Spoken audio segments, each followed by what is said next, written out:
Hello guys, I'm Ivan Fedorenko, and in this video we'll be talking about several particular research methods we can use for marketing research.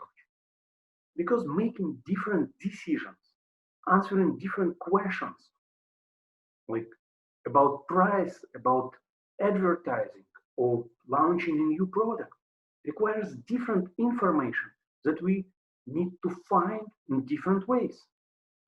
So when we are about to go for marketing research, the third question we need to ask ourselves, what kind of information we're looking for? Is it opinion, what people think, or is it actual behavior, what people do?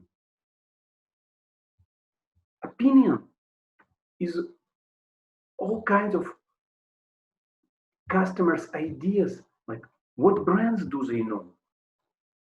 What brands they prefer and why is everything that we can ask them about. While behavioral is what they do. Pretty often people have no idea what they do and they cannot answer. My favorite example is Costco, which tried to find out why some people leave their carts on the floor and do not complete the purchase. It makes no sense, right?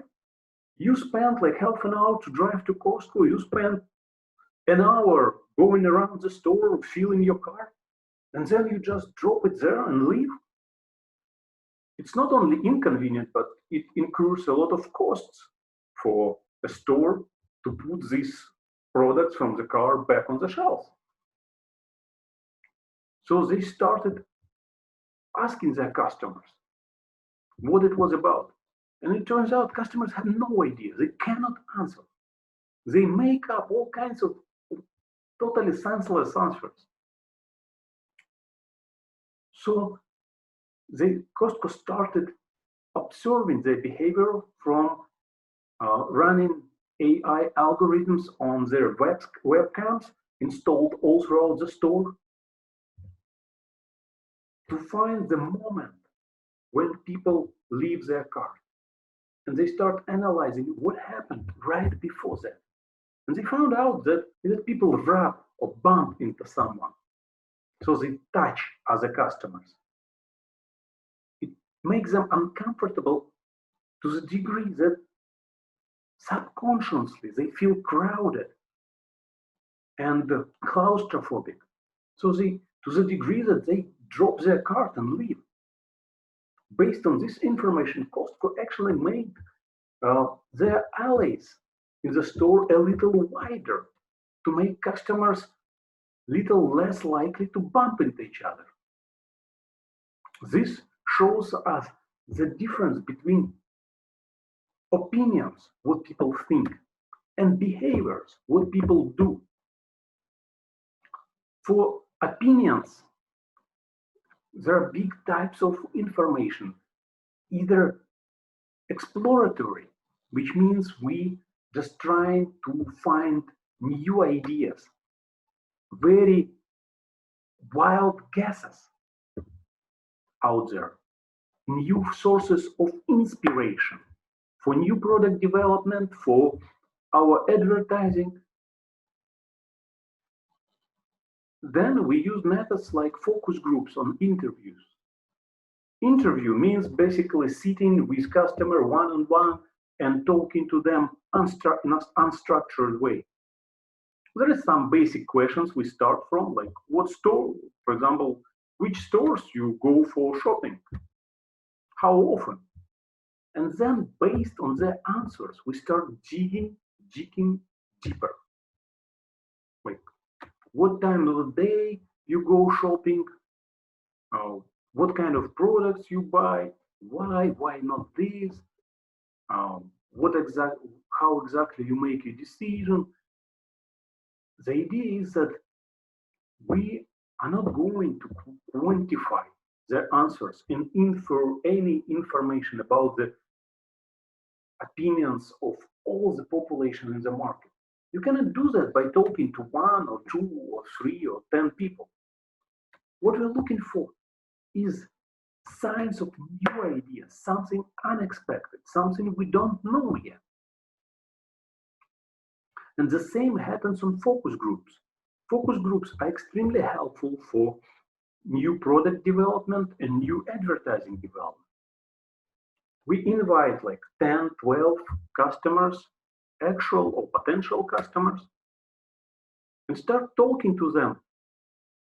But the trick is people are not gonna just start like opening up to people they don't know, right? So we ask them some very general questions that they all know, they can relate to, and they're ready to talk about it. For example, if we are developing a new kind of children clothing, we can invite a group of parents and ask them like, how many children you have, what age are they, what school they go to, how they go to school, do you drive them? They're all happy to talk about it. All the questions are very easy and relatable to them. And as they start opening up and talking to you and talking to each other, you start narrowing down questions to the ones you're actually interested in. That's why it's called focus group. When you start from some general questions and then narrow down to topics like particular features of children clothing that need to be included in a new model. For these exploratory methods, the main disadvantage is we cannot quantify them. These are just new avenues for future development. We cannot like assign any numbers to that. While surveys can be quantifiable, if we invite 1,000 people to answer our survey, we can say that 40% of the people think that this feature of the product is more important, or 50% of the people think that this feature is more important. These are quantifiable answers. For experiments, we do not ask people anything. For experiments, we draw two types of consumer groups. Control group, which is most of our consumers who continue to receive our typical offer, our typical price, our typical product, typical ads. And experimental group, who receives our new offer, so that we can compare their reaction. For example, in 99% of our stores, we continue selling one particular product, say a brand of a soap, at our typical price. But in several stores, in several randomly selected stores, we increase price by 5% or by 10%. And we compare sales of a soap in control stores versus experimental stores. This is how we know the answer to the question, what's gonna happen if we change the price? Experiment. Because if we ask customers, how are you gonna react if we increase price? What they're gonna say? We know what they're gonna say, right? There is no point in asking that because we already know the answer. Experiment allows us to go beyond their answers to what they actually do when it happens. The most famous nowadays, especially in the online environment, type of experimentation is A/B testing. That means offering different website visitors a little different options. For example, different price or different website designs, like in this example. When we have everything constant, everything is the same. The only thing that changed is a color of a button. And then we see that from people, from all people who visit our website and saw their blue button, 52% clicked on the button. But from those who encountered green button, 72% clicked on it. This is the effect of a change of a color. This way we know that this change results in these behavioral outcomes. Change of behavior, probability of clicking on the button and visiting our website. But to make this causal, cause and effect kind of inference, we need to be sure that our control and experimental groups are completely random, that all people, all customers have equal chance of getting into control or random group. Randomization. Because if we offer one price to men and another price to the women, they will react differently, right? But we will never know, is this difference, does this difference exist because of the different gender or because of the different price? What is the cause of this effect? To ensure causality and understand it, we need to make sure that we assign customers to control and experimental conditions completely random. Different methods are most useful for different types of decisions, different kind of marketing mix and strategy decisions. Experiment is most useful for pricing decisions and promotion, to compare different type of ads or different website designs. But for the early stages of market analysis, like market sizing or awareness measurement, survey is the only tool we could use. Some of the surveys you probably noticed, for example, when you watch YouTube and all of a sudden they ask you, like, please help us by checking which brands of the list you know. Like this. This is called brand awareness, recognition. Which brands from the list you can recall when you see them on the list. Harder is brand recall, top of mind awareness, which asks you to list the brand names you know without listing them. Like, please list 3 automotive brands that you know. By the way, please do it. Which you got? Chances are next time you go to buy a car, you start from one of these brands. This is what we all marketers want, to be on top of mind. Top of mind awareness means that customers recall your brands first, and they're most likely to buy from you.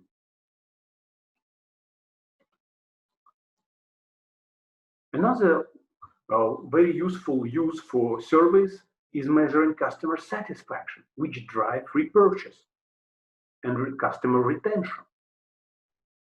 One easy way to do this is Net Promoter Score, asking customers, like, how likely are you to recommend our product to a friend or colleague on a scale from 0 to 10. The trick is, we're not interested in whether they will recommend us to anyone. Really, 99.9% of customers never recommend anything to anyone. This is not the point. Point is getting to know whether they're happy. Do they like our product or service? Are they going to stay with us? And this is what this question helps us to know. If they give us answers like 9 or 10, those customers are extremely happy and they will stay with us.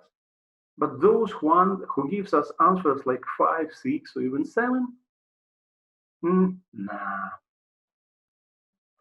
The only way we can infer information from our survey to the whole market is ensuring that everyone on the market has an equal chance of getting into our survey.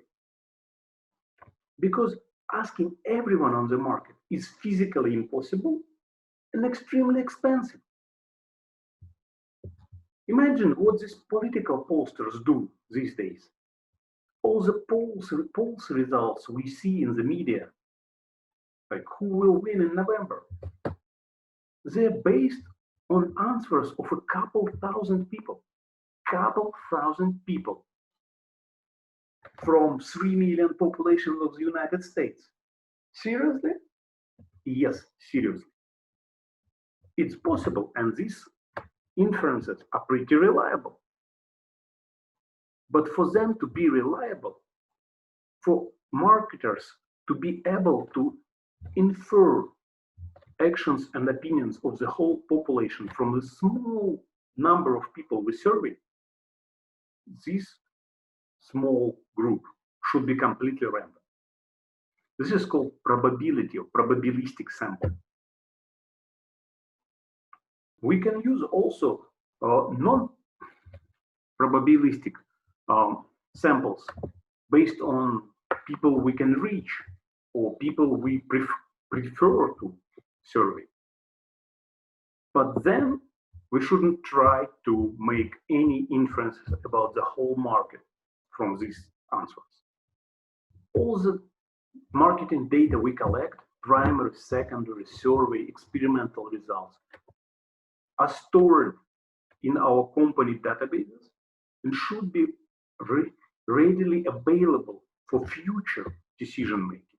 This is what's called marketing information system.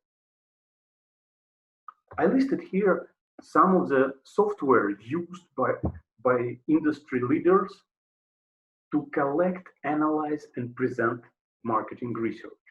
Qualtrics is the most famous tool for running online surveys.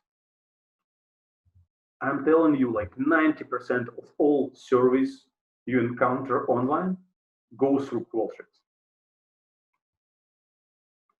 They allow to build questionnaire, collect data, export them into company databases, or statistical tools like Stata and SPSS. Stata and SPSS is basically like Excel on steroid. Statistical tools specifically designed to analyze quantitative survey and experimental data. While Tableau is a visualization tool built to present this data, to create beautiful dashboards, interactive maps, graphs, so that decision makers, like our executives, instead of reading 30-page long report, which they never read, they can take a peek at one graph and go forward with the decision. Chances are only few of you ever gonna do marketing research yourself. 99% of organizations do not do it themselves. They hire external marketers, marketing research agencies to do that. And this hiring process starts from writing a request for proposals, in which you describe objectives of the research, your target market population, for whom your new product or ad would be delivered, preference of your methods, which methods you want them to use, timeline, and other requirements. In return, they would come with their proposals, which includes methods, tools they will use for research design, and pricing quotas for this research, how much it's going to cost.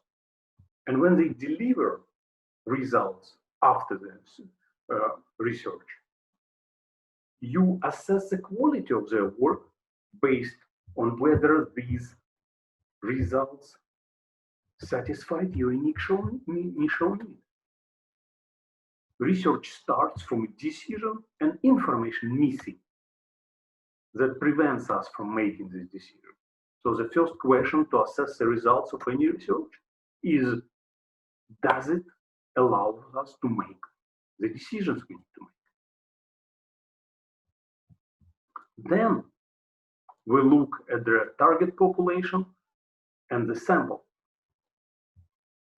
If we are going to launch a product for college students, we need to make sure that their research results are based on studying college students, not retirees in Florida. We look at their methods and tools, questionnaires used, and visual representations of the result, graphs, tables, to answer the basic. Does it enable us to make the decisions we need to make? Sometimes it tells us that we shouldn't make this decision. Like, should we launch this product? And research result says no. That's a positive answer. It saves us millions of investment in new product. Some of the most famous marketing research agencies out there include Ipsos, Nielsen, Kantar, TNS. These two actually merged recently, JFK, and Millward Brown. So you might want to start following them on LinkedIn and Twitter to learn more about how market research lives our days and what are the most important questions we all are trying to answer.